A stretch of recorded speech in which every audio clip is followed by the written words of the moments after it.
No, that's like a weekday. That's like a That's Thursday. on Thursday. It's a Yeah, Thursday. hell yeah. The trade deadline is always on some awkward ass Thursday, and then Adrian Wojnarowski Look be at my tweeting fucking all the. son.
I gotta focus.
But you're hot.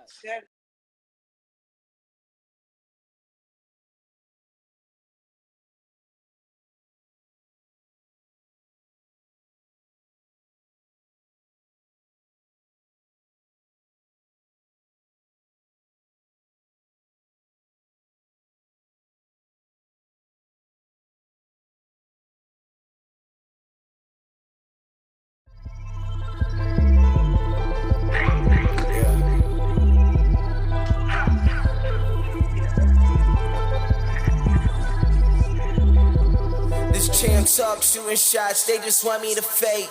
But my game made when I'm getting buckets today. Crossover, pull up, bet you fall for the hezzy. Game 7, prime time is butterflies on your belly. Now can you do it? Folding under the pressure, boy, can you do it? If you going, show 'em who better. Don't let the game slip and don't get caught in the lights. Crown me, yeah, Jordan taking off on the Baby, flight. give me all the rings right now, we the champions. We the champions. I do my thing right now and it can be done. They said it can't be done. Give me all the rings right now. We the champions. We the champions. I do my thing right now and it can be done. They said it can't be done. Yes, sir. What's going on? It's your boy AB, and welcome back to another installment of the great OpenGym Podcast, y'all. What's going on, everybody? What's going on, man? I'm happy to be here once again with my co-host for this hour, Zig the Artist, and my man, Just Zach, man. I'm happy to be here. What's going on, fellas? How y'all doing today, man? Tonight, rather. Chilling. Yeah. Another day, another show. You sure? You don't seem too enthused. It's like, nah. Nah, man. Niggas, I see. One of We them nights, here. he said, Nick, no, man. It's going to be a good time, though, man. It's going to be a great time, man. So we're just going to hop right into it, man. Welcome to Open Gym. We here. It's your boy, AB. Fellas, it's a lot going on. It's a lot going on in the NBA, in the NFL. It's a good time for sports right now, essentially like that. I'm honored to be a part of this. I'm honored to really be able to make my mark and be with you guys and discuss everything that goes on throughout all that is sports, essentially like that, man. And we here again, and I'm just start this off like I always do, man, with a little segment just to get things going. Because did you guys know today is February 4th, right? you already know what day it is. It was, huh? I just want to bring up the Eagles Super Bowl. Oh, no, listen. Today is the February 4th. But before we even get to that, did you know? I didn't even realize it, though, that it's been this long, though, that Facebook was even born, essentially, like that, was founded today in 2004. On February 4th in the dorm room in Harvard. Like, we talk about the internet, like you said, we streaming right now. You got the metaverse that's coming and everything that's going on with technology. And it's just you think like, and Facebook was like a key part of that. It was like one of the OG sites. I mean, obviously, you got like your MySpace and stuff like that. But like once Facebook implanted itself. Rather, that's when you seen like the internet take off. It was just like, oh snap, like this internet stuff crazy. So that's kind of dope. That, like I said, that's just, what was that? Like 18 years ago, 2004 was it 2020? Yeah, 18 years ago, Facebook was founded in a dorm room at Mark Zuckerberg at a Harvard, the dorm room. So that's kind of dope. And then also, that's dope. Listen, you got 6 days. We're 6 days away from the trade deadline, which is February 10th on the in February 10th on a Thursday rather. Then we 8 days away from the Super Bowl. And since we're talking about Super Bowls, as Zig already stated already.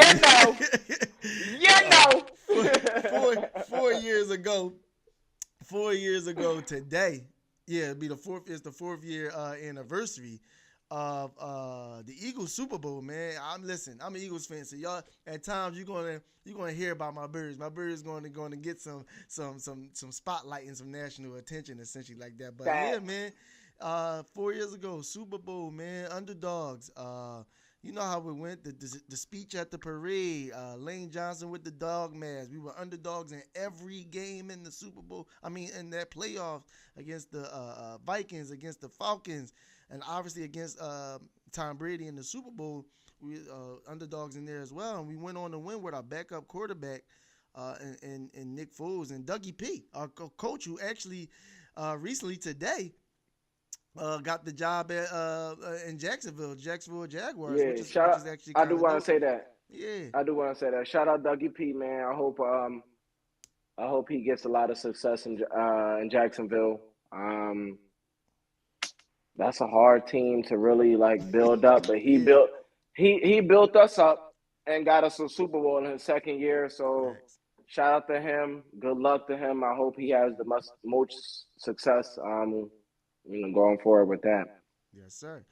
Like I said, speaking about that Eagles Super Bowl, I know Zach, he isn't necessarily an Eagles fan right now, but I mean, just for my sake, I just want to relive that moment right now with you guys, man. I got the call. It's a Merrill montage. Merrill Reese is the radio personality that calls the Eagles games every week.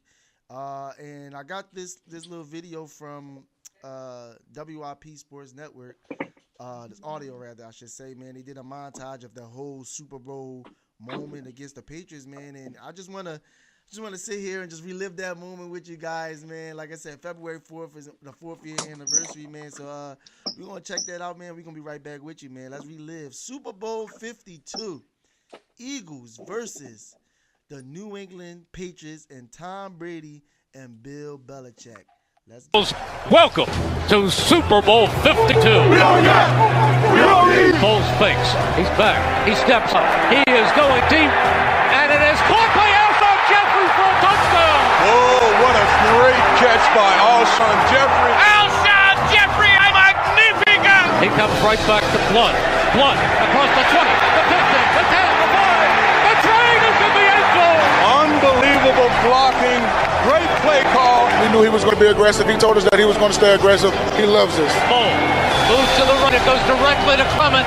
Clement reverses it, and the pass goes into the end zone. To Nick Foles. It's a touchdown by Nick Foles. Reverso aquí. Foles receive touchdown. Oh, que jugada. Trey Burton. This play call has a chance to be remembered as one of the all-time greats. And that's something we've been working on, and Doug and I were talking. It's like, let's just run it. And Matt Patricia, defensive coordinator for New England, he's over there scratching his beard. He is going deep, and is it a touchdown? It is touchdown. A 22-yard touchdown to Clement. This is crazy.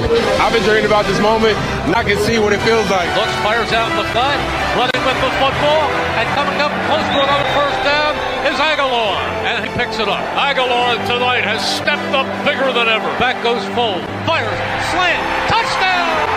Zach Ertz, he caught it, he bobbled it, he never let it drop, and he finished with the football. If they would have overturned that, I don't know what would happen to the city of Philadelphia. So glad they didn't overturn it. Boy, if the Eagles can come up with their one turnover of the game right here, that would be sealing. Brady back again. He steps up, he's hit, and falls forward, and he fumbles the football, and the Eagles have it. It is recovered by Barnett. Brandon Graham rips the football out of the hands of Tom Brady. With 2:09 remaining to be played. And boy, oh boy. ¡Hombre, le cayó la bola! ¡Los Eagles la tienen! ¡Los Eagles tienen la bola! ¡El fumble de Brady! ¡Brady se le cayó! Brandon grab! We said we needed to play. If we got one more opportunity, we're going to give everything we got. And I just so happened to get there. Here is a 46-yarder to give the Eagles an 8-point lead. And the kick is... The biggest kick in Jake Elliott's right there. 9 seconds left. Eagles by 8. Brady, he steps up. He's hit. He stumbles. He is throwing it deep for the end zone, and it is batted around and incomplete. And the game is over. The game is over. The Philadelphia Eagles are Super Bowl champions. Eagles fans everywhere, this is for you. If there's a word called everything, that's what it means to Eagles fans everywhere. Super Bowl MVP, Nick Foles. Nick Foles, the GOAT, a legend. That's his name in stone. It's not about how hard you get hit. It's about how hard you can get hit and keep moving forward. That's how winning is done. That's been this team all year. And they're bringing back the Lombardi Trophy to Philadelphia. Broad Street, get ready. We are having a parade. Absolutely unbelievable. Woo! Boy, oh boy, oh boy, oh boy. Man, oh man. That just brings chills to my body. I'm smiling from ear to ear with this thing right now. Like, that was like one of the most greatest days of my life. It's cool. You making Zach mad as shit right now. I'm just saying, man, listen, February 4th, you know what I'm saying? Like, listen. Definitely a holiday. That's history right there. That's the very first Super Bowl by this city, man. And I was glad I was be able to witness it and then be a part of the festivities that came on afterwards, man. Yeah, man. I mean, just real quick, where was you guys at? What were you doing? I think, like, what was you really gonna ask night that like when question, it came to the Super Bowl for sure? I'll start because I know, like, Zach not an Eagles fan, so we had to beat his team to get there. So I'll start. I was home, man. I was on the left side of the couch. Left side. You know what I mean? Listen, I had to stay in the same place all year. So specific. Yeah, no, because I had to stay in that same place. Like, it was one game we lost, and I was like upstairs, and then I was like, oh, for sure, I got to stay on the left side of this couch. You know, at the time, popping in. Yeah, man, like, yeah. Listen, I almost passed the fuck out. Listen, because I couldn't believe it. You feel what I'm saying? I couldn't believe it, man. It was, man. Yeah, it was like that. I dead ass almost shed a tear, bro. I couldn't believe it. Like, all the trash talk, all the Eagles ain't never getting a ring. All the y'all ain't got no chance. Like, it just disappeared in like one moment, bro. It was definitely a happy ass time in my life. For sure. Real rap. I mean, we got the man on the other side of the lines of that thing. How was that? How was that day for you, Zach? How was that day for you? I was actually at a Super Bowl party, and I ate really good. But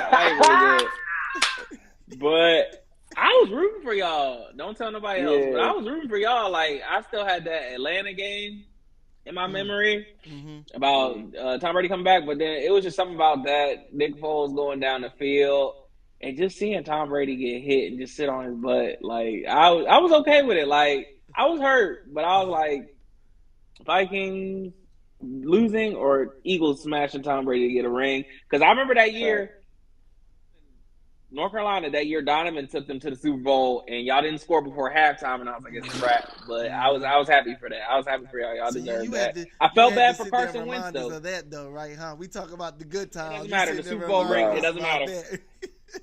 2017 outweighs whatever year that was. But I do feel bad for Carson Wentz. But because that forever stained his career. That was a Carson Wentz ring, though. I ain't even gonna hold you. Nick Foles came and did his thing. He did. But if it wasn't for Carson Wentz, bro, we would not be nowhere near the Super Bowl. I ain't even gonna fraud. Facts. But at the end of the day, I agree. But at the end of the day, Nick Foles, and it's just like, Put a statue out front of the he's getting a statue, bro. Yeah. Oh, you already How got did Nick Foles get a statue before Donovan McNabb, Randall Cunningham? Only good thing is it ain't by the team, so it isn't like the official statue is by Budweiser. Right. It's not the Shaq outside the crypto center. But that man, like I said, that day, same thing. I was with family and friends. Man, it was a good time, a great time. How long did it take them to clear out of Broad Street? I don't know, but I was there for most of it. Bro, I was there. Yo, what time we meet up? It was like 8 a.m. It was like 7, 8 a.m. It was crazy, yo. It was I don't even, bro, that night was such just a blur essentially, because it was just like so much going on, but it was amazing. Bro, the pictures I got, it filled up my whole phone. I had to delete everything out of that, dog. Like it was breezy. But I mean, like I said, February 4th, Super Bowl, man, great time. Thank WYP for that sound, that Merrill montage, man. It really brought back a lot of memories. It really brought back a lot of stuff that really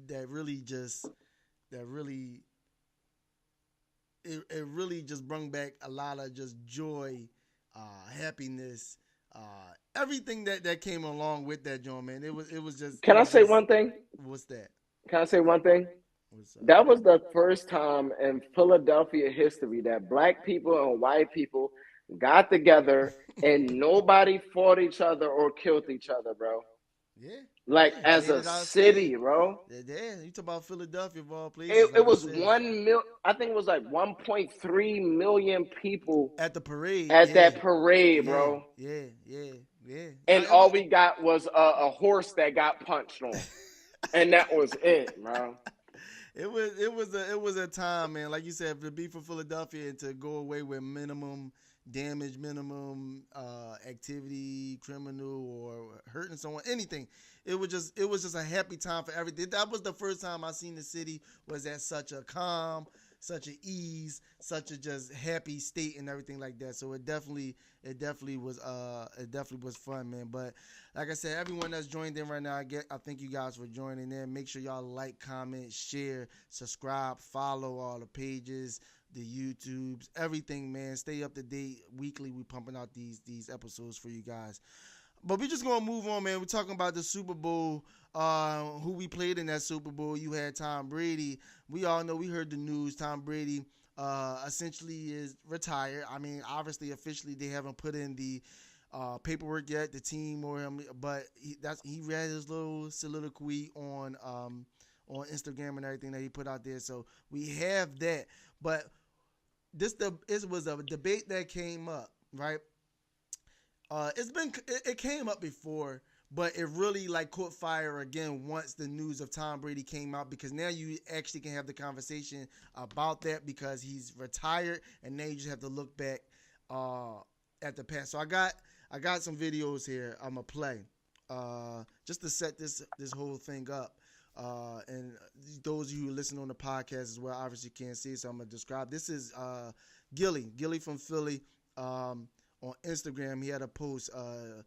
Charlamagne the Guy was on another podcast speaking about the greatest athlete of all time, and here goes Gillie's response when it comes to that. You know, and I see my good friend Charlamagne did an interview talking about Tom Brady is the greatest athlete of all time over Michael Jordan. Well, what type of crack cocaine they got out there in New York? Because, nigga, you tripping. Didn't Tom Brady lose 3 Super Bowls? Michael Jordan never lost in the finals. Matter of fact, Michael Jordan never even been to a Game 7. You know why? Because you talk slick and I'm going to ice your ass in 6. He get niggas out of here. Michael Jordan was so good that he won 3 championships and then told them niggas, y'all can't guard me. This shit getting boring. I quit. I'm going to go play baseball because you niggas can't fuck with me. One played baseball for 2 years and then came back and won another 3. So if he never left, he would have won 8 championships in a row. Michael Jordan is 111 years old right now, still selling more sneaks than every nigga in the NBA. Right now, your kids never seen Michael Jordan play ever in life, but they want a pair of Jordans. Let me ask you a question. Did your fucking kids ever say, Dad, I want a pair of Tom Brady's? No. So stop the dumb shit, Charlamagne. Michael Jordan is the greatest that ever fucking walked the planet Earth, and it ain't even close. Right. Y'all heard it. Y'all heard it there. Y'all just heard it. That was Gillie with his take. Charlamagne, he responded under the comments actually on Instagram. I'm gonna read that for you guys that's on the podcast that's listening. So Charlamagne, if you go check it out, he responded to him. He said, factoring the degree of difficulty and violence in football, the longevity and high level that Brady played at, the fact the playoffs and Super Bowls are one and done, and there is no best of anything series to win. The fact that he went to 10 Super Bowls and won seven of them, when some players don't even get to play 10 seasons, is Brady and the sneakers have nothing to do with this discussion. We're talking about what they did in their respective sports as players, not business endorsements. And then Gillie, he goes on and replies, Charlamagne the God, laughing emoji, that's BS. Answer all I got, say it.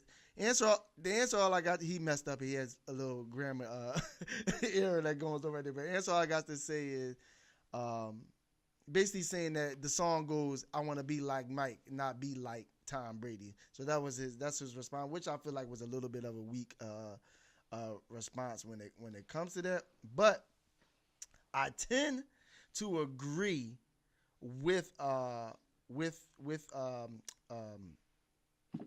Charlamagne the guy. There we go. I couldn't even think of my man's name just now. So I tend to agree with Charlamagne when it comes to that statement, because when you look at the list that is put up there that this whole conversation even started with, essentially like that, you realize that it's a different conversation than what he speaking of. So I'm gonna pull that up right now. This is a post by Bleacher Report. It says greatest athlete of all time. You got Tom Brady, Michael Jordan, Muhammad Ali, Tiger Woods, Serena Williams. You got Ronaldo, Cristiano Ronaldo. You have Simone Biles on there, Babe Ruth, Usain Bolt. You got Messi on there. So I look at this picture, right? I know it says greatest athlete of all time. I think people are getting it mixed up as far as what this list is particularly talking about. I think the word athlete is wrong, essentially, because if we just talking about straight athlete, we talking about athleticism, I feel like. So you look at the list, just the one person that just sticks out to me is Babe Ruth. It's like, out of all these people, he's literally the least athletic person on this list. Like, literally, all they did was smoke cigars and drink beer and play baseball back then. So it's like, it can't. I think the word athlete gets people mixed up, because as you can see, even hearing Gillie talk, he talked about the winning championships, but he talked extensively also about how good he is, how he dominated, jumped high, all that stuff like that. So that, I feel like, me personally, you can't just dismiss Tom Brady when it comes to this discussion, man, because it's like this type of list, they're talking about accomplishments, how they dominated their sport. And Charlamagne had a great point. Football is probably one of the hardest sports to win at and then win consistently in. When you literally see every year someone else can get into the playoffs, someone else can make noise, stuff like that. And everything around you has to work, essentially. You depend on so many people for your team to be good, for your team to go back to the Super Bowl. And the simple fact, he's been to 10 of them in football and won 7 of them in football at probably one of the most prime positions in sports and as the quarterback. Bro, that's an argument for Tom Brady, because it can't be just like athlete, because obviously LeBron James, where's LeBron? Like, you know what I mean? Stuff like that. So that's how I look. I mean, what do you guys think? Where do you look at this list, and who do you go to, even if they're not even in this picture, that you will put at the top 3, or your number 1 guy as far as the greatest athlete of all time, as they would put it? How many rings? Tom Brady got? 7. All right, so that put him past Jordan. Because if niggas wanna talk about rings, that's what it is. You feel what I'm saying? Like with me, they always bring. But then up that means the Bill rings Russell thing. would be better than all of them then. Exactly, but if we talk about rings, you know how everybody be like, oh well, MJ got more rings than LeBron and whatever. I think if we talking about rings and we talking about these players.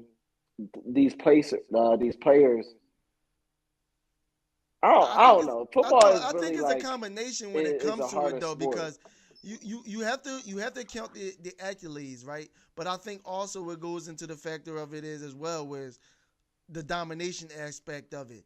To sit there and go into football, and don't get me wrong, Jordan dominated his era. I get it. Tiger Woods, another one. For sure. You got to put up there dominated.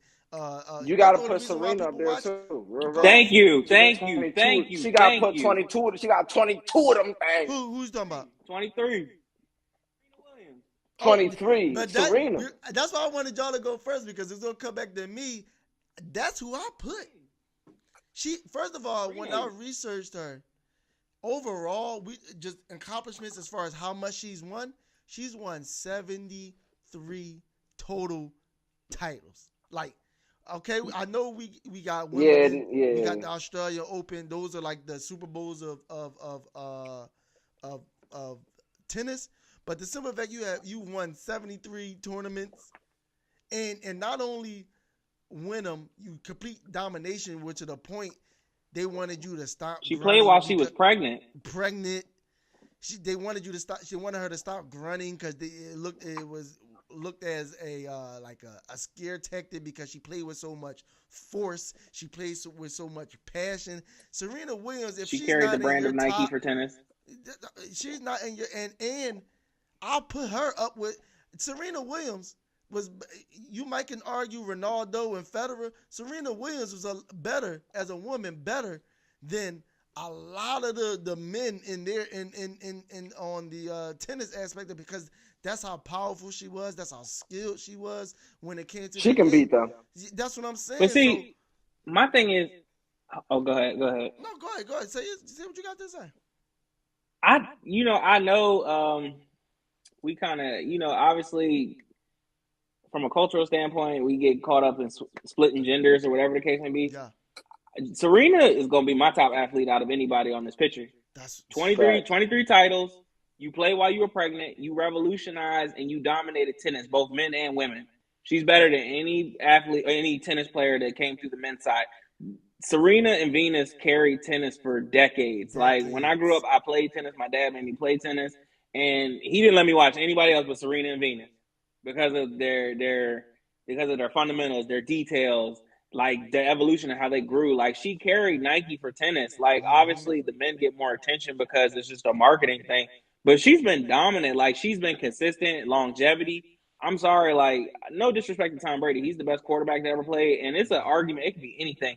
But then also, I'm going to take Muhammad Ali. If you look at he's going to be my number 2. If you take the threshold and the plethora of Muhammad Ali, Thriller in Manila, like, he revolutionized boxing. Like, yeah, everybody want to talk about Floyd Mayweather is better. No, he's not.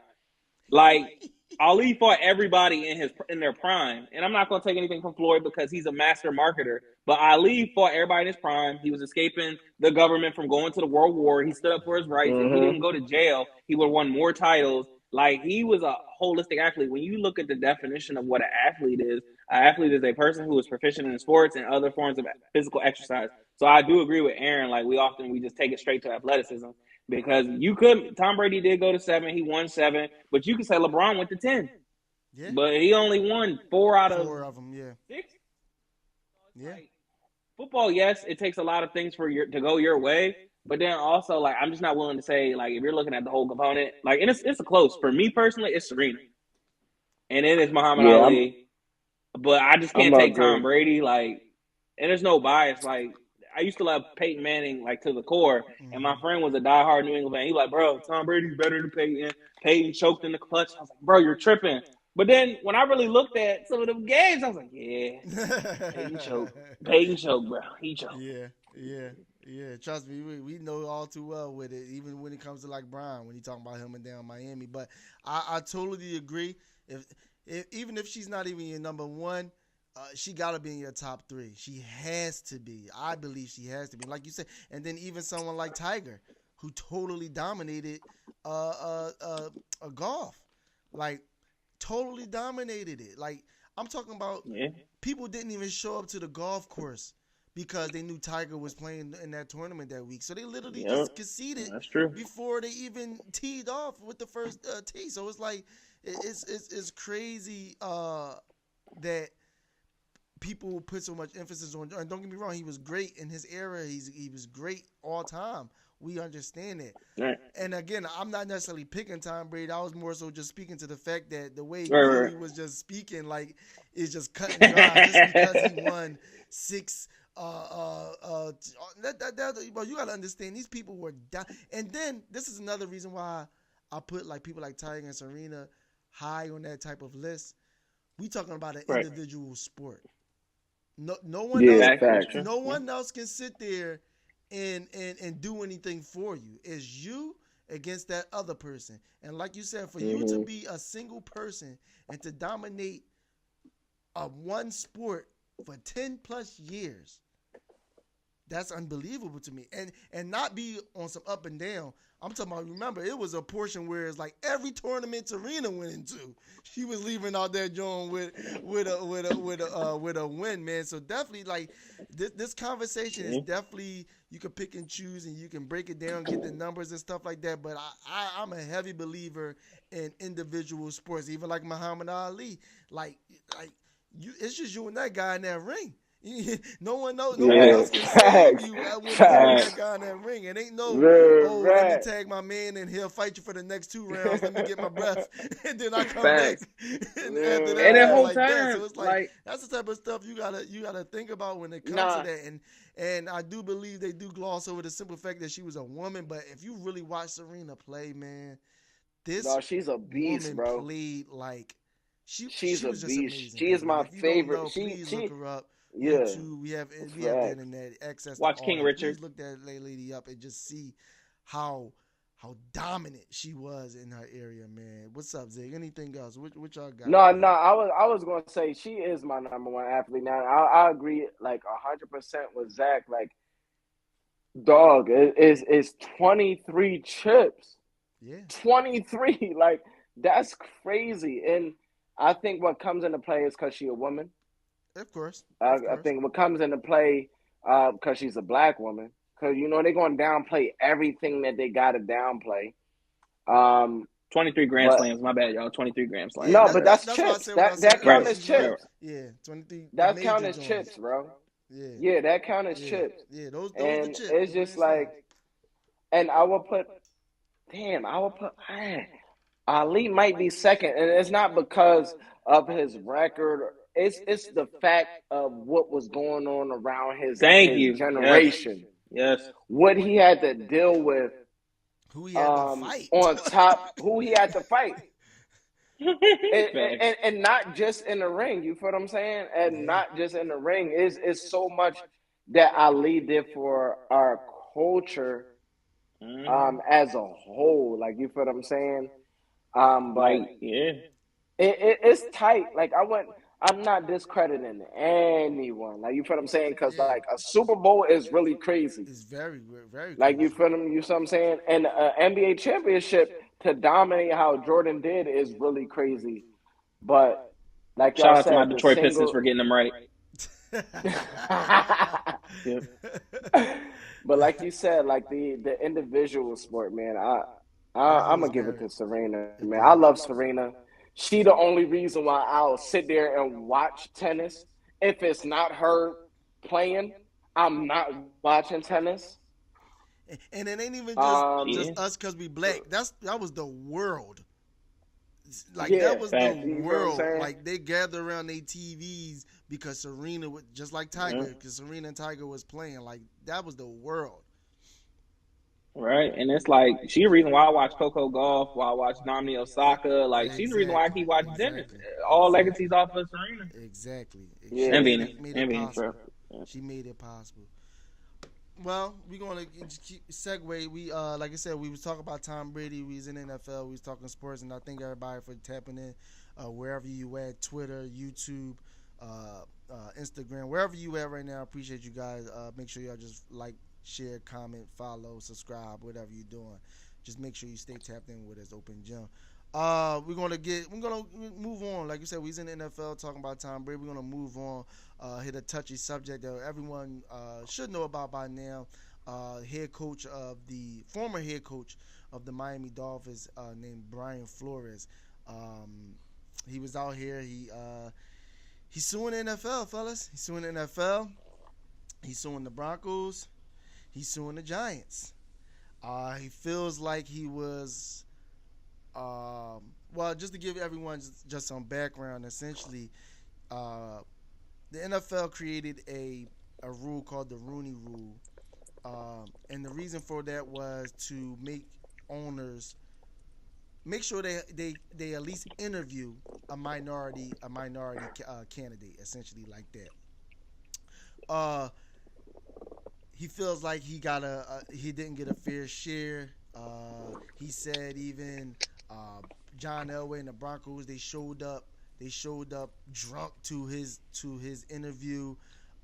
He got a text message from he was supposed to interview with the Giants later that week on a Thursday. He got a text message from Bill Belichick, who he used to work for, coach under with the Patriots.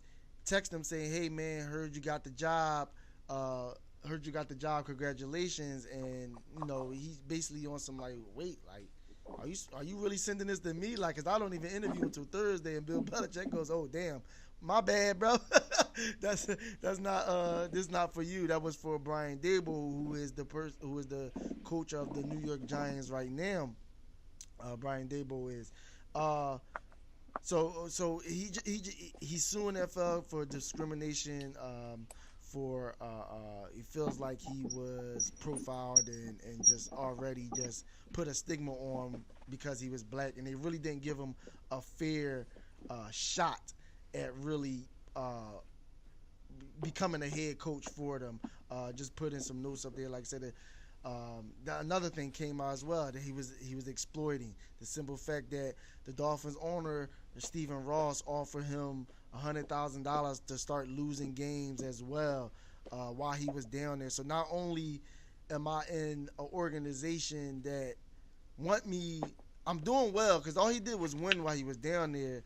But at the same time, you want me to lose because you want to get quarterbacks and you drafted a quarterback that I don't necessarily like.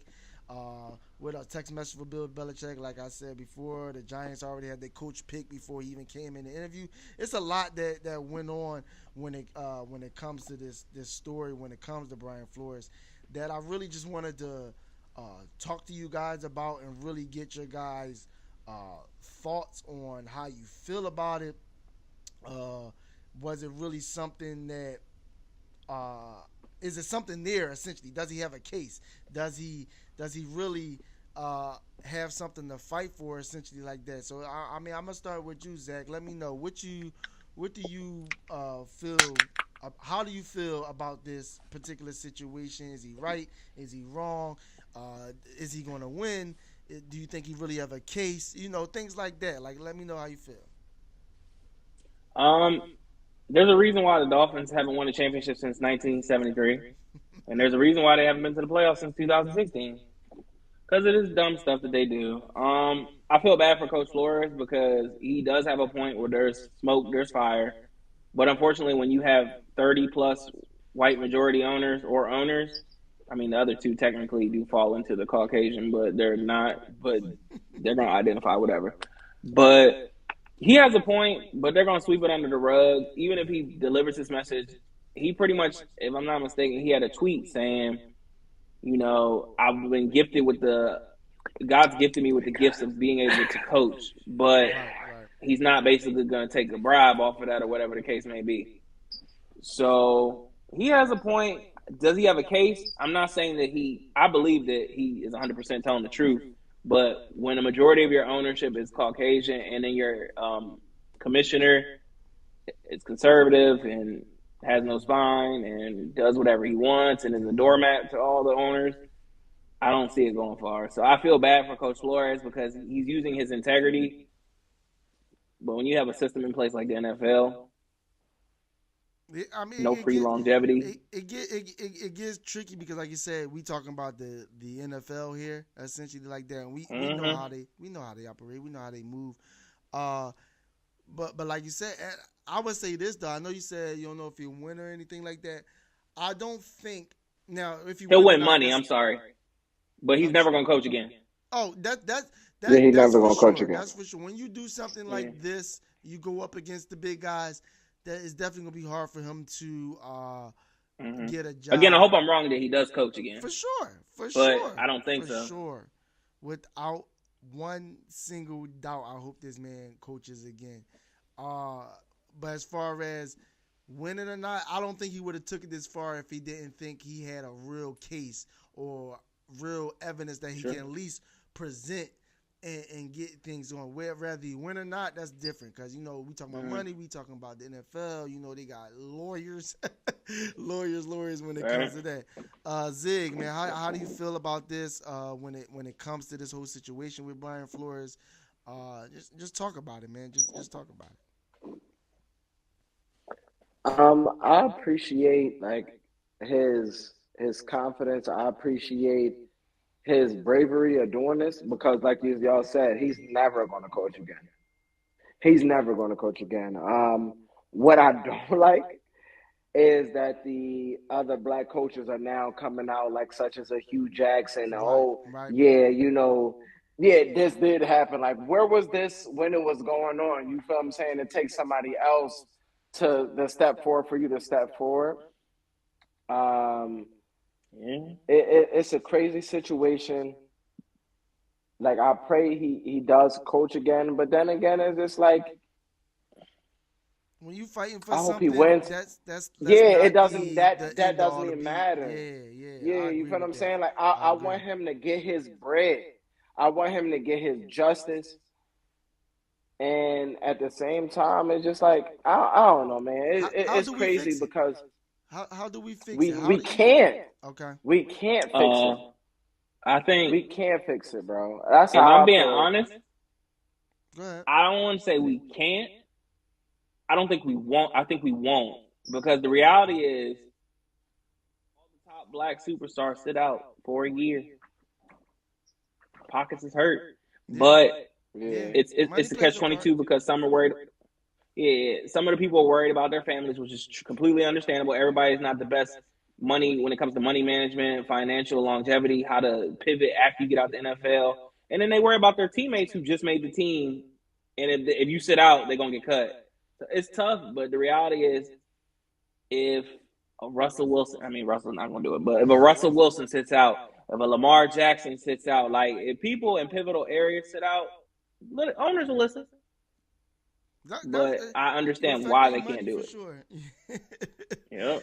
You affect their money for sure. They listen. They ain't playing. That's why I say as well.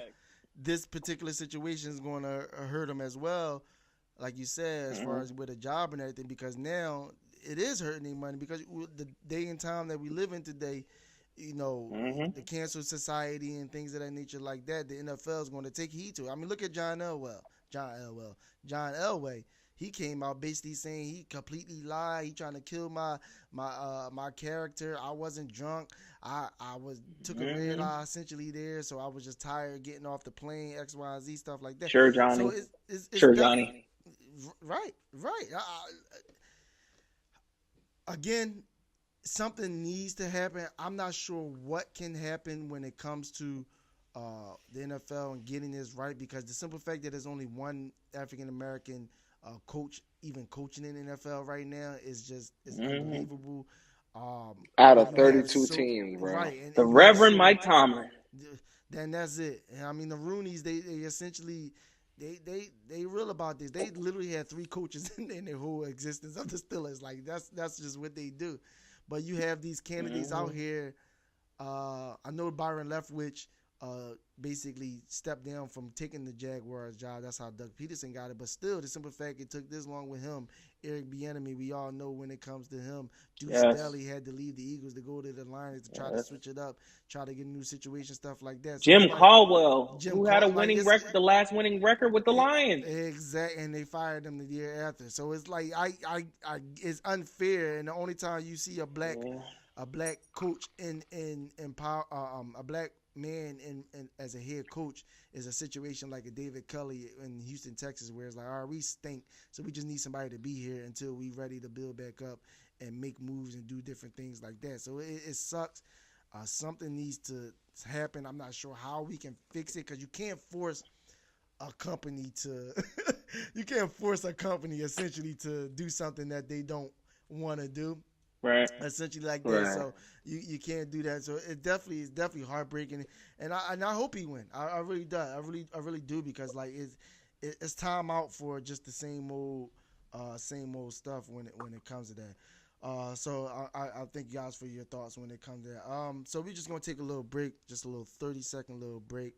We're gonna keep it moving. We have a great discussion right now, man. This is the Open Gym with your boy AB, Zig, and just Zach out here. We'll be right back with you guys right after. You try for play Cupid.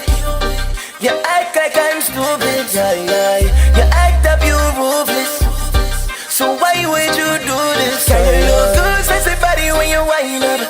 Then my ball up the line, tell them sign up. Diamonds are dancing by your body, let them shine up. And if you want go to your man, make your mind up, yeah. You try for play Cupid. You act like I'm stupid, You act up, you ruthless. So why would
I'm sorry, y'all. They couldn't even hear me. I said a lot and no one could hear me. Okay, my apologies. So like I was saying, that was just a little short break. What I was talking about essentially like that was Shaq on TNT during the Sixers game. We talking about Ben Simmons. He went on a moment where he basically laid into Ben Simmons. Basically let him know, like, dude, you should be playing better than this.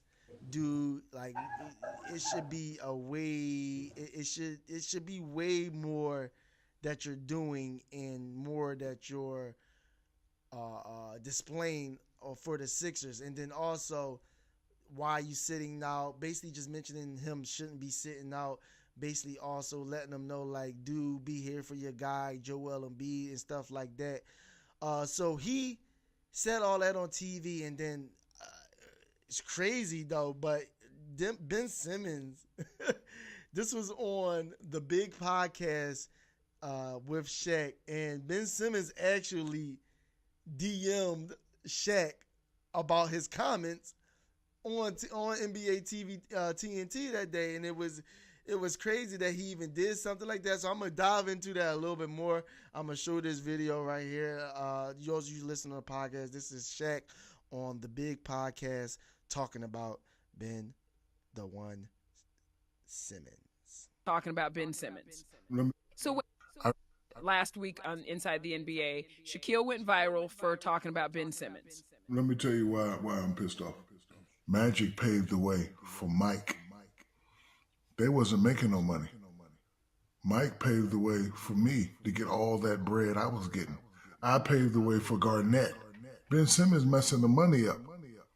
Because first of all, they already think we're spoiled.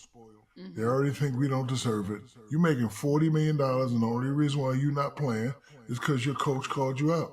You're making us look bad. And I've been in this moment many times. They say, hey, you think you can win with Shaq in the fourth quarter?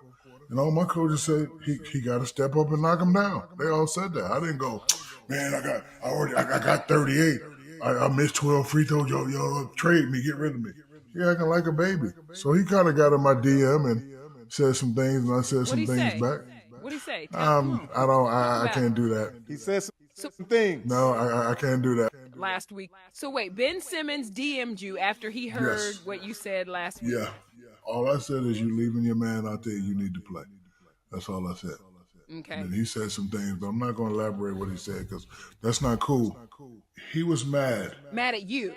Yeah, he's probably mad because I'm his LSU brother, and I am. Yes. I'm still his brother. Oh, is that what he said? We supposed to be LSU brothers? Man, we supposed to be brothers. You out here calling me trash. Nichelle, I'm not going to tell you what he said, but I probably understand why he's mad. So here's what we know. We know Ben Simmons DM'd Shaq after seeing him on TV. We know Ben Simmons was mad.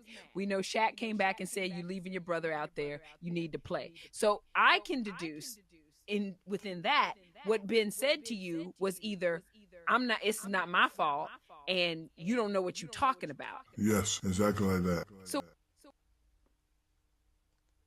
there you go. Y'all heard it. That was Shaq on the Big Podcast. My guy Spicy Adams was on there as well. That's kind of dope. I didn't know they were doing a podcast together. That's kind of amazing. But yeah, man, what'd you take from that? Zach, we had some technical difficulties with Zig, so he had to step on out. Maybe we can get him back up.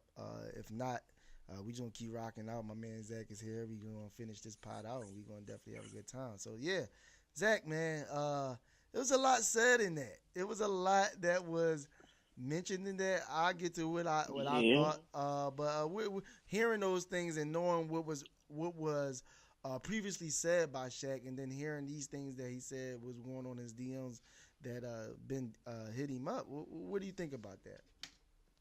Yeah, I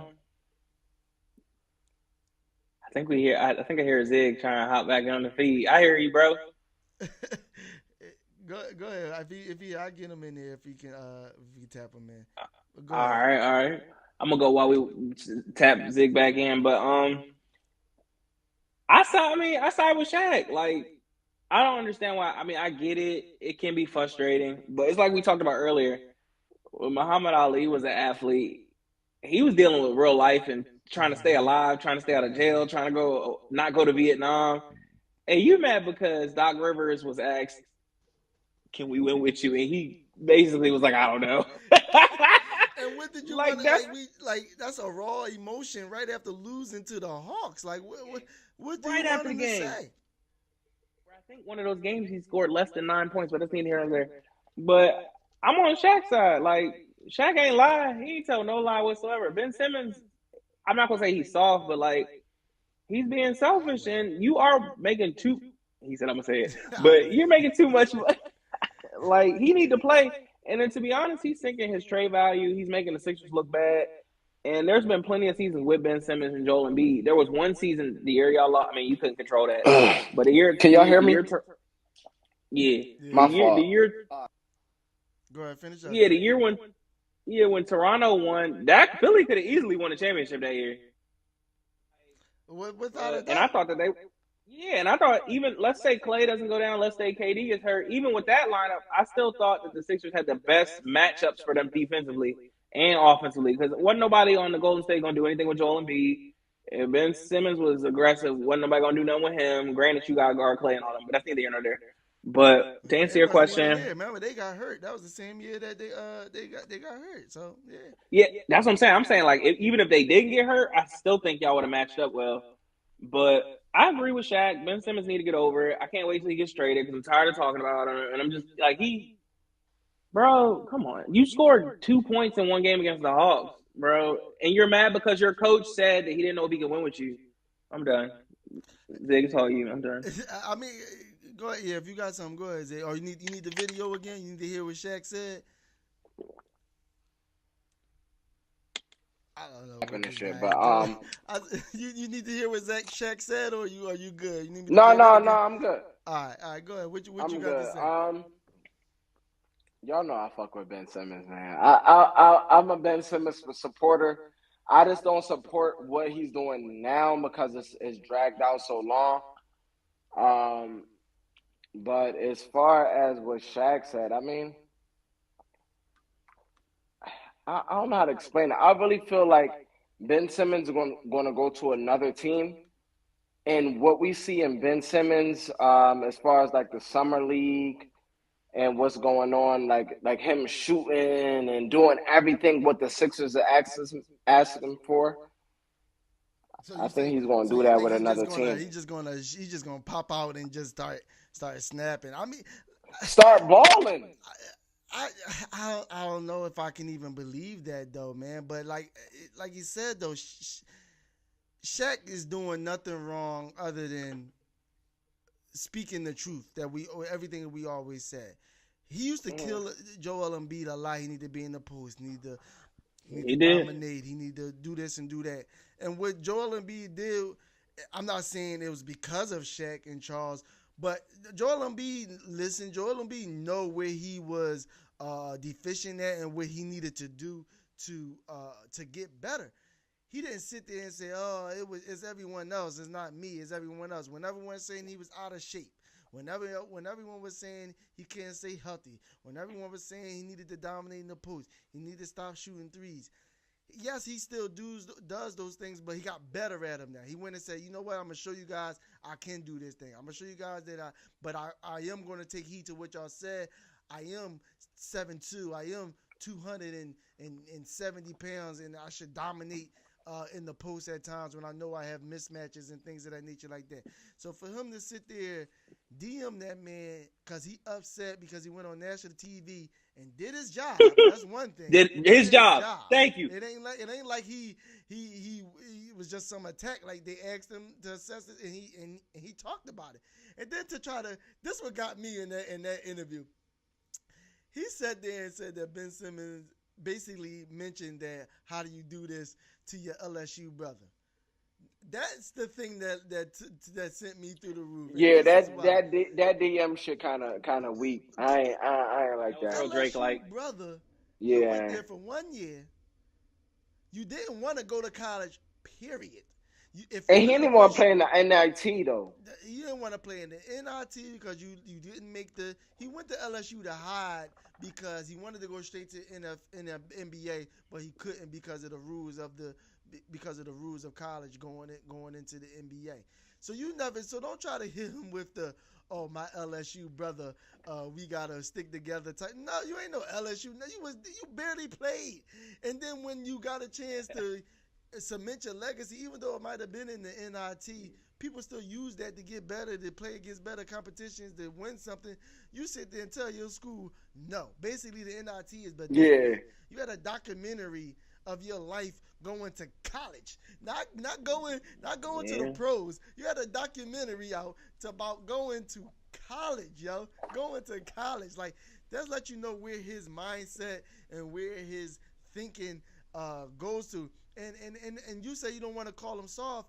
Yeah, I don't like to call athletes soft because they put their heart and soul. But this is a situation where you can say that, bro, because ain't no way, bro. He DM'd that man because he did his job.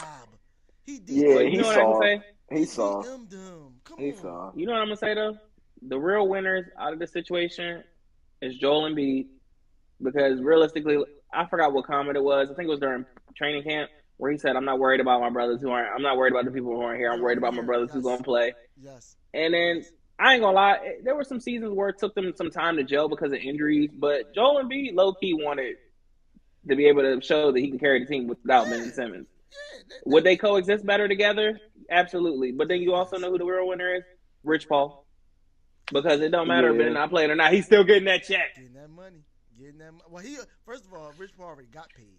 You know, you get that off the top. As soon as he signed his name with that dotted line for that contract, that come off the top. That percentage is off the books already. So Rich Paul already got paid when it comes to that. It's just a weird situation. And when I read it, I just laughed, y'all, because it was just like, I can't believe this guy really DM'd this man for someone. Like, that is the most softest thing. Like, I don't like the DM. That's I don't like crazy the DM. to me. That is a new age NBA player. He taking it to a whole nother level. Burner accounts and things of that nature, that's one thing. But to sit there and DM a man because you upset because he did his job and gave his honest opinion about what you should doing. He didn't say, he didn't come at your character or anything like that. He kept it strictly basketball, what you should be doing, and why you should be back right now helping this team go out and win, man. So that's let me ask y'all this. Y'all think that Ben Simmons, what we see of Ben Simmons, right? Yeah. What is he, like 25? Yeah, 25, 26. Yeah, he around that age. Yeah. Do y'all think that's this? What we see is that? Do y'all think that's his ceiling? I don't think right it's now. Ceiling. I don't think it's a ceiling. We all can agree that his potential is monstrous. Like, he's a 6'9", well, he's 7 foot damn near now, a 7 foot freaking point guard. Like, the talent is there. Yeah. His biggest problem is mindset, and your mindset just doesn't switch. You can't. The next day. You can't play in Philadelphia and have a lack of confidence and then no jump shot. Those two don't mix. It doesn't. I mean, you can go to Sacramento or something. Sure, go ahead, go down there.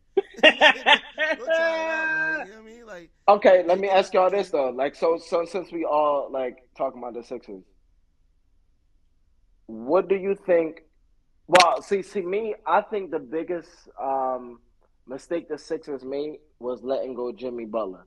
Yeah, that's right. That's agreed, and that was because of Ben Simmons again. Yeah, so I would say before that. Before that, so that's what I was about to ask. So what do you think will be the problem? Like, he showed, like, the red flag's been there since LSU. Like you said, AB.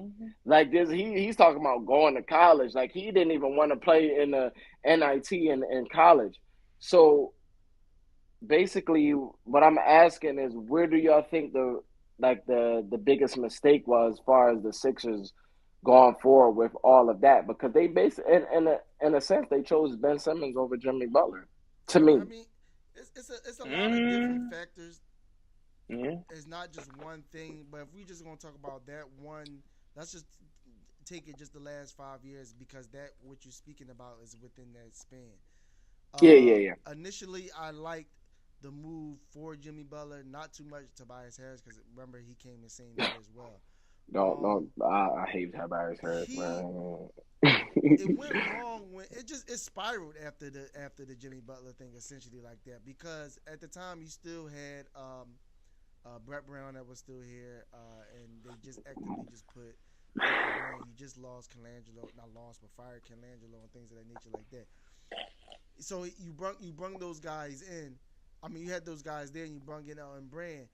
You had Brett Brown, who is a long-time friend of the family to Ben Simmons and his family and everything like that. So he wasn't going not when he ain't want him not to go. And then when Ben Simmons making such a fuss behind the scenes, basically telling the organization it's either me or Jimmy Butler, that's what it came down to. And at the time, he's 23. I believe at the time, I was saying 22, 23. You don't give up on that. So a young person like that with that much ceiling and talent, if that was to bring to the organization, I can see why they made that decision, especially during that time. And then after that, like I said, just spiral, because you ain't really have a GM really like that when it came to that. So you had going into the draft, you draft Mikal Bridges, but then trade him away for an extra pick, and you get Zaire Smith, who isn't even in NBA anymore. And it's just a lot of, the list goes on and on and on and on, essentially, as far as what goes on. But that was the start of the turmoil, because that's when you really started to hear the different things about Ben Simmons, about his character, about how he rubbed people the wrong way, the sense of entitlement, things of that nature like that. So I feel like that's the start of where we at right now, was when the Jimmy Butler situation happened. For sure, I agree with that. So do you think this is the year that the Sixers get past that, or do you think they go a whole nother year dealing with basically what's going on right now? Like, do you think they will make that trade? He's not getting traded till the draft next year. Well, since we that's a nice segue. Then we gonna stay in basketball. That's why I brought it up. Huh? No, I said that's why I brought it up. Like the segue, because I'm just like, we could transition to that. We got the trade deadline coming up on February 10th, which is next week, essentially, like that, less than a week away on Thursday. The trade deadline ends at 3 p.m. on February 10th. There's a lot of different things, and just today, February 4th, there's a lot of different things that came out throughout the week leading up to today. And you asked about will he get traded. I'm more so a believer that he will get traded because of what's happening today. So just to run down a few things, I'm going to just talk about, you have Bill that's on the table now because he doesn't know if he wants to stay. You got the Nets. We just spoke about it, Ben Simmons. The Nets came out today that they've been talking to the Sixers. There's a potential trade going on. They'll be talking this week, going into next week, leading up to the trade deadline. And the trade for John Collins. And the Hawks heated up again today, too. You said what? They trading Collins? They've been trying to trade Collins. They've been trying. What? Yeah, he's a problem, yo. They don't want. He wants max money though. They don't want to give him max money. He wanted that. You know what's crazy? Because he's worth max money. I believe. He is. I like Collins. a lot. But Travis Slink, the GM from the Atlanta, who came from he was the assistant in Golden State. He's trying to build them exactly like Golden State. And in Golden State, they don't lock down big men for that amount of money. So in his mind, it's going to be a backcourt or nothing. But then the talks between the Sixers and the Hawks have heated up again, John Collins and him, but that doesn't fit for me for the Sixers. But. Yeah. Nah, I don't like John Collins on the Sixers now. I mean, it's a like I said, it's a lot going on, and like where there's smoke, there's fire. Don't be surprised in the next couple of days leading up to the trade deadline that you hear something about Ben Simmons and James, because like I said, James Harden, he's unhappy, he's frustrated. He came to Brooklyn, he wants to win. Dealing with the situation, Kyrie on a part-time basis. You're dealing with KD right now. Part-time. They don't have a lot of assets. So it's getting hot and heavy, man, because now with the James Harden situation that's new now, and James Harden sitting there basically, without saying it, basically saying, like, I want out. And the simple fact that the Nets, literally, it was reported today by Shams, essentially, like that the Nets Sham scenario are agreeing, and they're actually actively looking for to trade James Harden now. It's to that point now. So it's like, it's not even a situation where you can strictly just say you probably won't be moved to the offseason. It's a very, if I had to put a percentage chance on a James Harden, Ben Simmons trade, I'll give it a good, right now, just at the early stages, I give it a 35 to 40% chance for sure. Right now, and that's how. I'll go a little higher. That possibly, but I'm being generous because. Where do y'all see it go? Where do y'all see him going, and what being given up? Who's that? James Harden?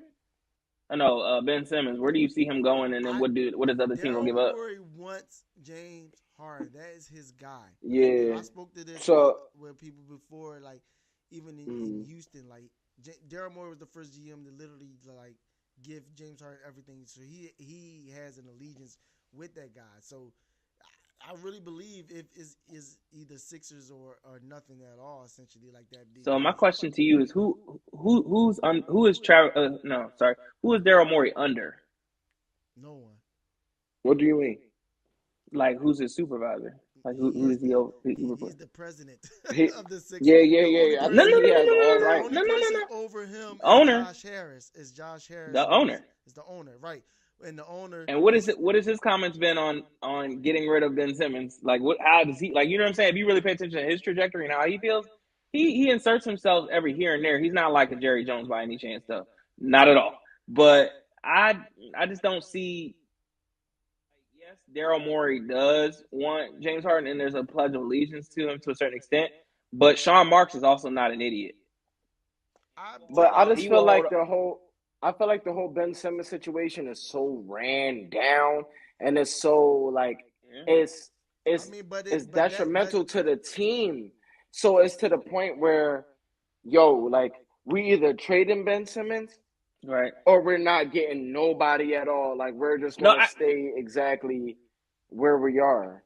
I get that. Let me rephrase the question, I guess. I don't think a trade for James Harden and Ben Simmons straight up is fair. Well, James Harden's worth more. Why not? Why not? No, I know. I didn't say y'all said that. I'm saying my question to you is, what else are y'all giving? That's all I'm asking.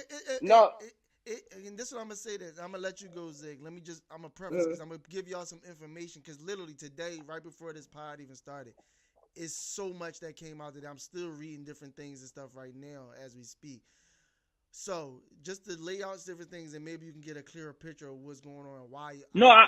I read the articles too. I'm asking you personally. No, yeah. So the reason why I think he's going to move, and the reason why. No, I'm just asking you who you think specifically. I got you, bro. Because I don't want a fallacy, Aaron. I just want a straight up answer. I got you. I promise you, you're going to understand. Because when I say this trade package, you're going to look at me crazy already. That's why I want to give you the preference. Because right now, my initial trade packages right now is like a Ben Simmons, Seth Curry pick, or Ben Simmons, Danny Green, some picks type situation. And if I ain't giving Seth Curry up, bro. To it, maybe a Ben Simmons, and the only young asset I'm willing to give up is a Steibel, and maybe some Danny Green with him as well. I can see that. You had me. I'll take out Danny Green, but you had me other than that. You had me with the first one before Danny Green. But I can see that. I ain't giving up Seth Curry, bro. It's a good contract. It's an expiring contract. Things like teams like that because it gives them cap relief when you trade. That's why I say like as Danny Green is not because of talent.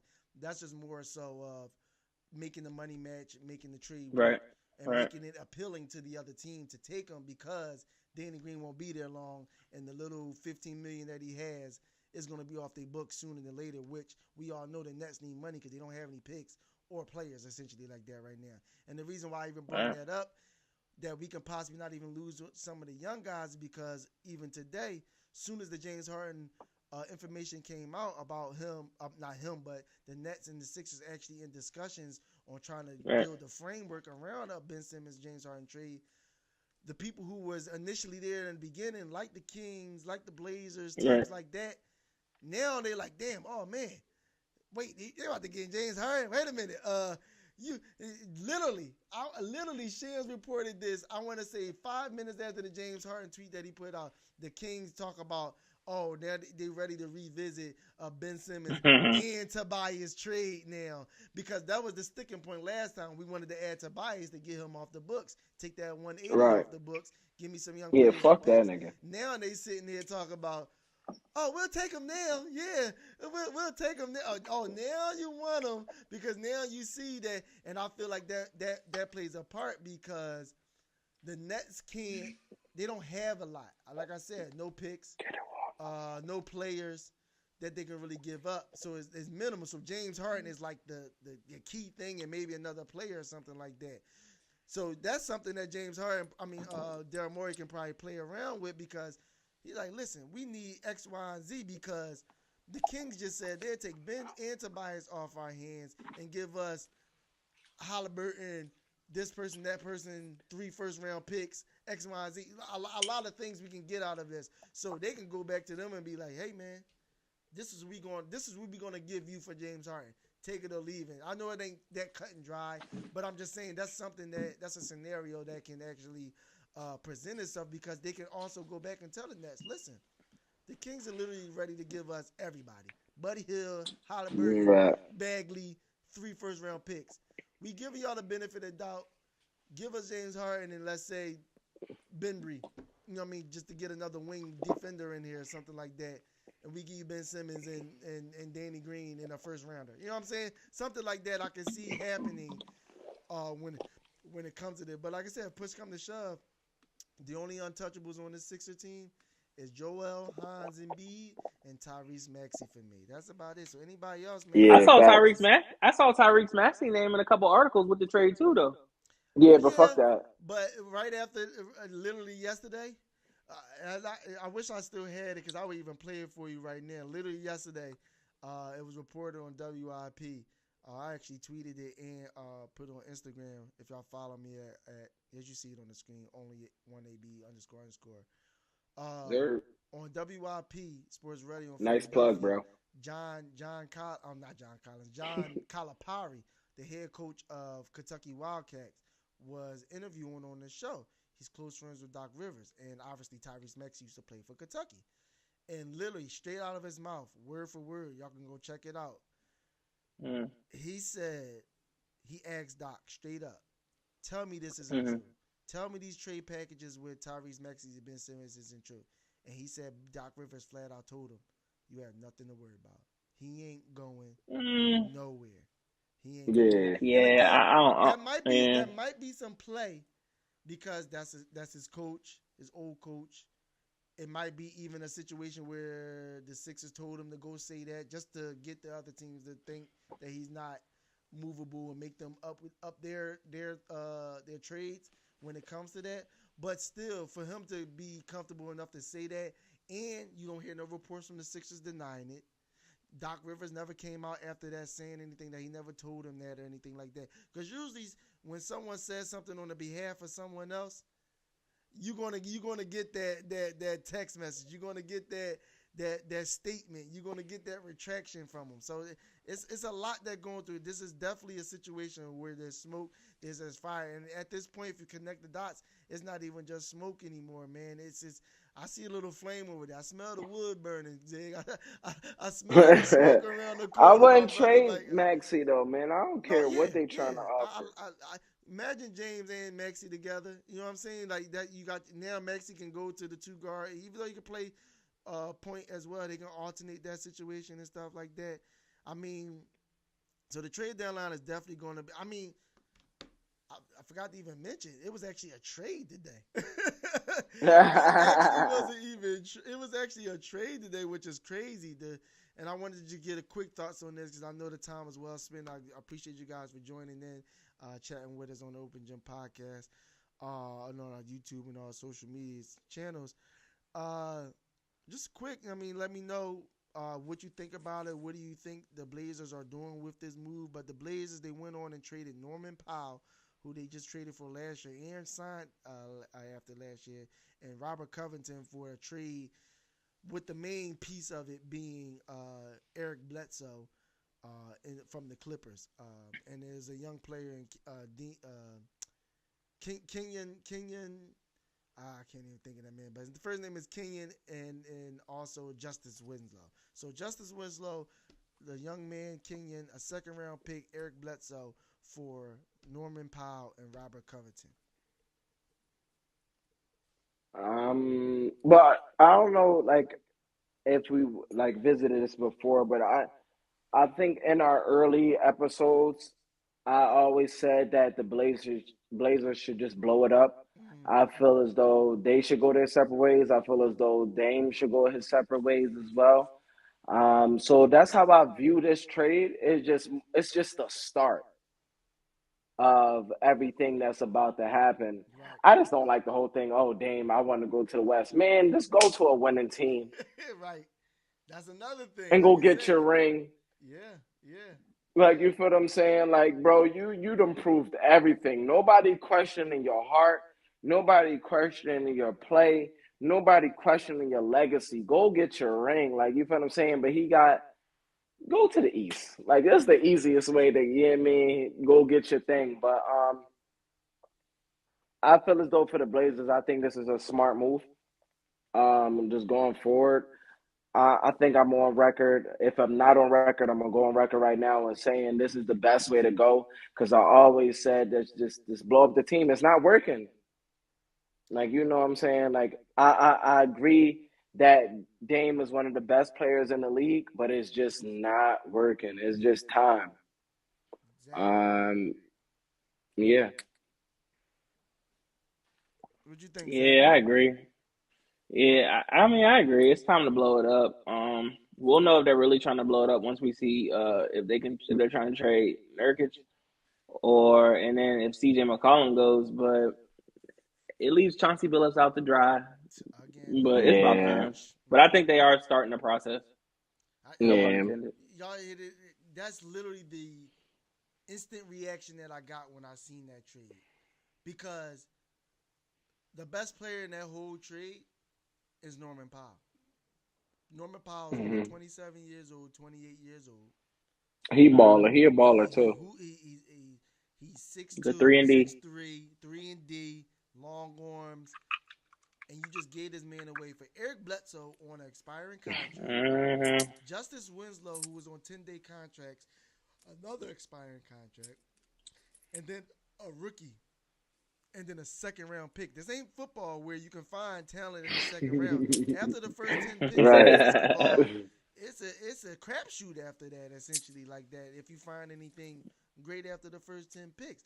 So you didn't even get a first-round pick out of that deal from the Clippers. So the Clippers, first of all, won that trade. Let's start there. They won that for sure. And I like that they did that, because that's not a now move. That's a future move, because they are who they are right now, because they're going to miss 9 times out of 10, they're going to miss Kawhi and PG for the rest of the year. But for them to come back, and then now you have a wing 3-and-D guy like a Norman Powell playing alongside Kawhi, PG, Marcus Smart, Reggie Bullock, you know what I mean? And then you got Ibaka there. So they're actually setting themselves up, and you got Ty Lue out there who's been doing a hell of a job with them. They're setting themselves up for a good future. The Blazers, literally, like I said, that was the first thing I thought of. They definitely got to be about to blow it up. But you hit the nail on the head, Zach, and you said something that was very important in all this. And this is where we have to see what they do, because there is going to be a corresponding move after this trade that they did today. What they do after this will let you know if they're totally blowing it up or if it's just more of a rebuilding thing. And this is why I say that. Because they can go two different ways. We know that the youngin Alfred Simmons and the Blazers, he's been hooping. So that gives the Blazer a excuse, I should say, because obviously he's not better than CJ right now, even though CJ is over 30. So he's the cheaper route. Cheaper, younger, and he's very talented. So that gives them an excuse to sit there and say, you know what, we can move CJ. So if they move CJ for a subsequent move, bringing in somebody substantial, then we know it's more of a rebuild. But if they trade CJ for like picks and things of that nature, and you said it also as well, is that if Nurkic leaves, who's they're trying to play, even who's they trying to trade as well, but no one wants him because he stays hurt and he make a lot of money. It's all about what they do after this trade that they made today. It will let you know exactly what they're trying to do. But I do agree, Zig. Literally, as soon as I seen this trade, I said, "Oh yeah, the Blazers, they done." The Blazers, they chalked this whole season. They chalked the next 5 years. They are done with all these Bulls. Because even the report with, I'm sorry, not to cut, just real quick, then you will go.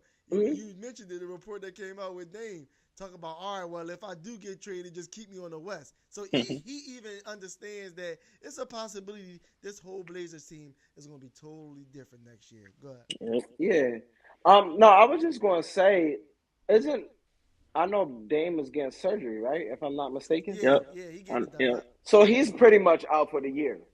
For the most part, yeah. He ain't coming back no time soon. I mean, getting the DJ joint. Honestly, it's just a win-win situation, man. I don't think this is one of them situations where it's like, oh, we're getting rid of Dame, like we're this, that, you know how like when you get rid of your superstars and it's like a big thing. I think one of these situations is going to be like, you served your time here. We appreciate you, but it's time to move forward. Like Dame stayed there so damn long, bro. like you put on saying, they literally got rid of their whole starting four before they got rid of Dame. I just think it's time. Like, I mean, it's just not working. Like, it's not a bad thing. I just think it's time. Like, I want Dame to go somewhere where he can at least compete But and also for the Blazers, it's just time to start looking forward to the future, how you can build, and because it just didn't work as much as game-winning shots that Dame hit over the years and things like that. It's just it didn't work. So I wouldn't view it as like a bad thing. This is just one of those things. It's just like, I love you. You served your time, and let's just move forward. Like I don't think it's a bad thing, like going forward. So, I don't remember the Blazers ever being good, but. No, I agree. Like I said, it's definitely a tricky situation, but like I said, it's all about the moves that's going to come after this for sure. And it's definitely, like I said, it's definitely and it also possibly could be a desperation move as well to try to keep Dame. That's why I say let's see what they do after this, because there's definitely going to be moves to. Let me ask you this: do you think they will keep Dame? I mean, I think they will try everything that they can to keep him. They've been in the playoffs the last 8 years, and then they went to the conference. They don't want to lose their superstars ever. Right. And they went to the conference and, it's not going to happen again, but they went to the conference 2-3 years ago, the finals, conference finals. They're going to do whatever they can, but they might as well ship them to New York. Yeah. New York? For who? Randall? Randall. I can think of. Randall unfollowed the Knicks on all social media. I would too. If you boo him, I would unfollow them too. They try to find where he at. But I mean, I'm getting rid of Julius. I'm getting rid of. I can never forget. Yeah, Fox is gonna be a huge acquisition somewhere. I don't know where he's gonna go, but Fox is gonna be a huge. Darian? That's good. Darian's tough. Yeah, Darian's tough. Bro, I want him to come to the Sixers. That'd be a great pickup for y'all. Sixers. And I ain't even the biggest Sixers fan, but I support the Sixers, and I always say that. But I feel as though if they can get Darian Fox, bro, it'd be a wrap, man. What's y'all vaccination? What's y'all vaccination rule in there? Y'all might get Kyrie. Kyrie gonna be on the block too. Oh no, he gonna be just like Brooklyn. Philly, Fuck Philly Kyrie, the same bro. Way. Philly the same way. I'm cool. We got a mandate. Just a thought. I'm cool. But like I said, it's going to be a lot. And we talked about a few things. It's a lot more that we definitely can get into when it comes to that. I just want to go over these all-star reserves that we got going on real fast, just to hit that real fast, and we can start moving along with this thing. We're going to start with the East. I'll give you the list of names that's up there. Let me know how you like it. If anybody got snubbed, I'm going to just start off before you even name anybody. That's how we going to do this open gym, man. That's how I'm going to start off before we even name anybody. My man LaMelo Ball got fucking snubbed, man. I don't care what nobody say, bro. I understand Jimmy Butler. I don't understand Garland. I'm sorry. I don't even understand. I do. It's two reasons with Garland. He hooping, and it's in Cleveland. So it's like you gotta have a representation of a play. You don't. But James Harden though, James Harden, because of the fact that he's been playing excellent this year, essentially. Especially when the youngin went out. The point guard, I can't think his name right now, but yeah. Saxon, right? He was the one that was hurt, I think. I don't even hear him. But I don't. Oh, I said Saxon. I don't know if y'all can hear me. Yeah, it was Saxon, but I don't know, man. I just like LaMelo Ball. When I look at the All-Star game, I think of excitement. I think of the flashiness. I think of just everything. I ain't a big James Harden fan, so I guess that's who I will replace him with. Ever since they switched the foul rules, James Harden ain't been what James Harden been. So I don't know. Everybody else is pretty good. I think Zach LaVine deserves to be in the mix. Chris Middleton, of course, because I feel as though he was the most important piece of their championship. Thank you.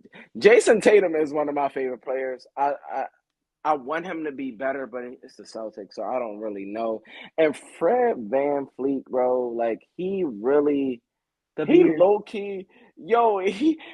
really low-key be balling. Like it's because he played for the Raptors, and I think that's what like shies away from like the like I guess the stardom, but yeah.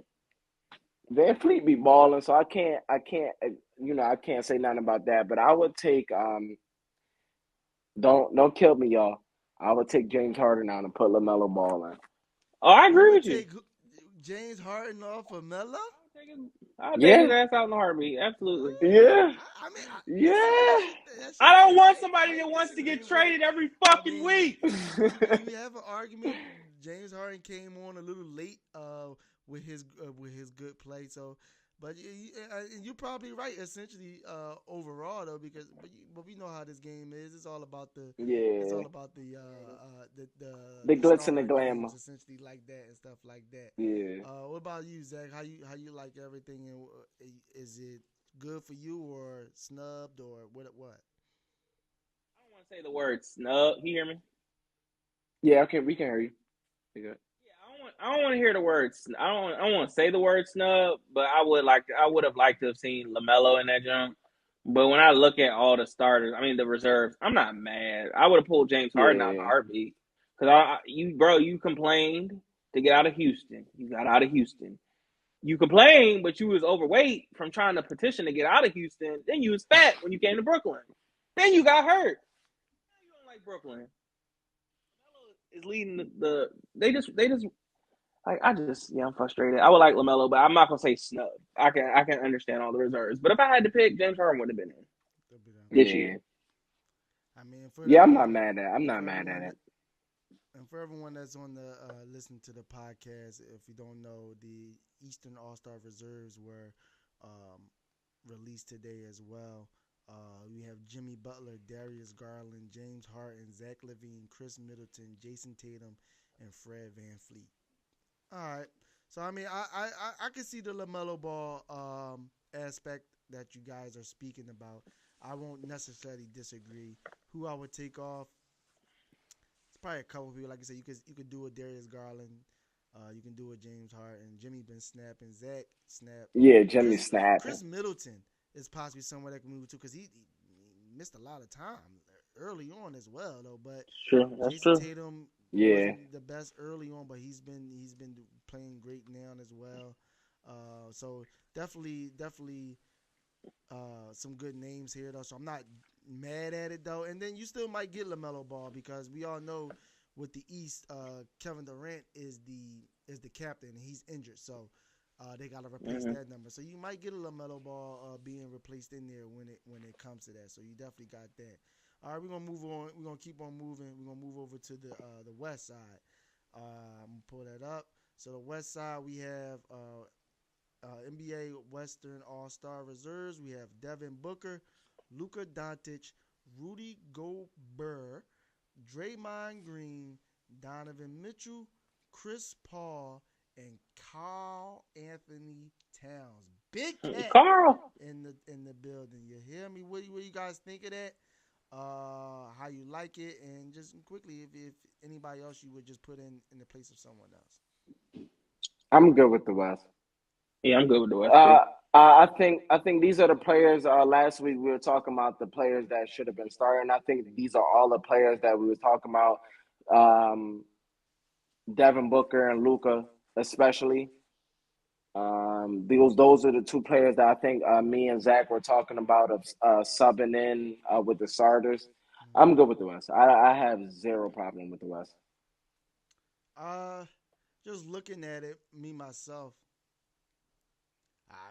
first I'm just surprised at how many bigs is on there. They already had Jokic, then you add in Rudy Gobert and Draymond Green and Karl Anthony Towns. It's like, good Lord, like that's a lot of big men on there. We all know Draymond's not going to play because he's injured right now as well. So I will say, what's that? One reserve. I don't think it's going to happen because Adam Silver gets to pick the reserves. If I'm not mistaken. That's true. That is correct. Anthony Edwards, if they gonna pick somebody, it should be Anthony Edwards off of Minnesota. He hoops. That's where I was about to head to. It was two people that I had in my mind. He's more of the slam dunk. People are probably not gonna like my second one because they don't know much about him. But also, DeJounte Murray down in San Antonio. He's hooping. Yeah, he's hooping. Yeah, he's a boss. So he's definitely. He's a boss. I know people won't like that or agree with him. He's in San Antonio and they're not winning and stuff. And I know winning matters at times. No, he's hooping. He's hooping. But he's. Yeah. Switch it to the West, bro. Switch it to the West, bro. We back on the East. Huh? Oh shoot, my bad. I said switch it. Yeah. My bad. And then he's isn't he like 2 years removed from a torn ACL? Who's that? DeJounte? Like he's like 2 years removed from a ACL. Yep, sir. No, he hoops. That I could see he that for too. sure hoop. He hoops. That's those are my two guys, and you hit the head on it without a doubt. But I feel like the Ant might make it in though. Ant-Man might make it with the whole situation with Draymond.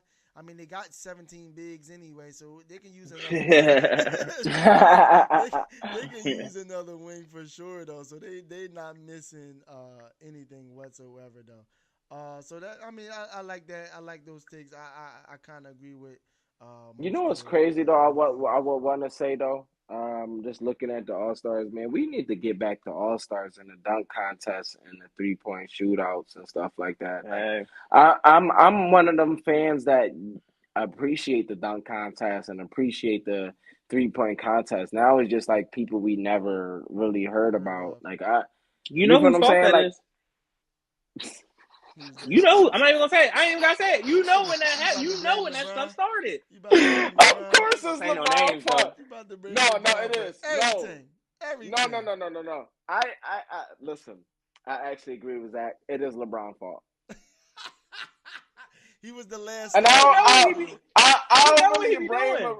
I don't really blame LeBron for nothing because I'm biased, but it is his fault because he made this stigma of like, oh, I'm a superstar. I ain't going to no damn. Yeah, you feel what I'm saying? Like we used to the Vince Carters, the Jordans, the Dominique Wilkins.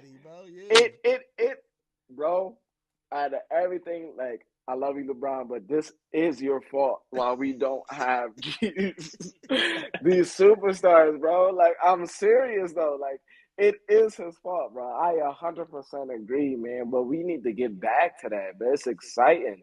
Yeah, I agree. Yep. And like you said, not only that it was just the dunks, it was the simple fact that it was the dunks, but it was by the players that we want to see in it, like you said. Yeah, the guys. All the great basketball players that we had. He said, "You know who her father is." Definitely something to look at. I mean, I appreciate you guys stepping in, everyone being here with us today. That's going to conclude what we talked about today. There's a lot going on. Oh, we ain't talking about no football. Yeah, man. We're gonna say that. We might do a special right before the Super Bowl. It's the Pro Bowl this week. Nobody worry about the goddamn Pro Bowl. Nobody cared about the Pro Bowl for the last 10 years. Like, nobody cares about the Pro Bowl. No, that's another thing. Get them out That's another thing. That's another thing we need to get back to. Remember when the superstars used to play in the Pro Bowl when they used to really play for them checks, though? And that was because before they changed it to before the Super Bowl. They stopped letting them play now. Now it's all like, don't touch them. They don't want to get hurt because now that's affecting the next season. X, Y, Z. That's corny. Yeah, because remember they used to. Wait, wasn't a skill challenge yesterday though for the NFL? I think I missed it. I think the skill challenge was yesterday for the it was for the football. I missed that shit. Dodgeball, racing, stuff like that. They don't do the quarterback drones no more. Yeah, I haven't watched it in a while though. Like that. Yeah, they do all that stuff. It's just real commercial and cheesy nowadays. Whereas like it's not necessarily like about football anymore. Because remember, we used to get hype over the bench press. Yeah. That was. And then they put it on Madden. None of that no more, bro. They don't be doing none of that stuff. The stuff that made it the Pro Bowl essentially like that, man. So yeah. That's because they made it before the Super Bowl. That's why. Because when you bring the Super Bowl after the Super Bowl, yeah. Because after the Super Bowl, you like, listen, I want to watch some more football. Now it's just like, oh, it's before the football. This is before the Super Bowl. We don't care. They try to do it like the All-Star game, but it doesn't work like that because all they did was just because obviously they started doing all these things and all these rules. And Sean Taylor was laying niggas out. You know what I mean? Bro, he laid. Ever since he laid that punter out, promo ain't been the same. Real rap. That's why they said, we got to stop this. But they started losing views. Nobody's watching it after the Super Bowl, so they was like, let's put it in front of the Super Bowl because we gonna watch it. But it is what it is. We're going to get into that football next week for sure. Like I said, it's Super Bowl time next week. Wait. So. Cincinnati versus the Rams, man. Yes, sir. Trade deadline on Thursday. I want to talk on that as well. Just everyone that don't know, you should know now if you was listening to this pod all this time. Next week, February 10th. Trade deadline, 3 p.m. Once 3 p.m. hit, no more trades can happen in the NBA. So it's going to be a great time, and I want you guys to be with me for 3 hours on that day, 1 to 4 o'clock. We're going to touch it. You see it on the screen right there, the NBA Trade Deadline Show presented by the OpenGym Podcast, February 10th, 1 to 4. NBA analysis, trade breakdown, special guests. I got some guys from other podcasts, Sean Bernard from the Pick Swap Podcast. Yeah. I have my man Justin. He works for 76 on Board, which is a website as well. And many more guests as well that's going to be popping in, giving their analysis. And as the news break, we're going to break it to y'all. Every trade that goes down the pipe, every trade that goes down, we're going to sit there and break it down, talk about it, and hopefully we get some good ones. Hopefully some CJB move, maybe Bill, maybe James Harden. I mean, you never know. We looking to have a good time, so make sure you guys be with us. It's going to be streaming on every platform. It's going to be on Instagram. Instagram. It's going to be on Facebook. It's going to be on Twitter, and it's going to be on YouTube, and all of them at the Open. Yeah, let me say this too before we go out too. What's up? I want to give you your flowers, bro. You always give everybody their flowers, bro. I appreciate you having me on this show. Yeah, but you're doing your fucking thing, man. Like I just want to. I appreciate you, bro. Like you sticking to this drawing. You yeah. Nah. Like I want to give you your flowers, my nigga. Like you know how I feel about you, bro. You doing your thing. This podcast shit is hard. Like you feel what I'm saying? Everybody doing it. You making the right moves. You talking to the right people, bro. I want you to take time out to yourself and appreciate yourself for what you doing. Yes, with sir. Everything that's going on, bro. I appreciate you. I'm gonna support you. I'm gonna do everything I possibly can to help you out, bro. But keep going. I love you, dog. Sir. AB in the motherfucking building.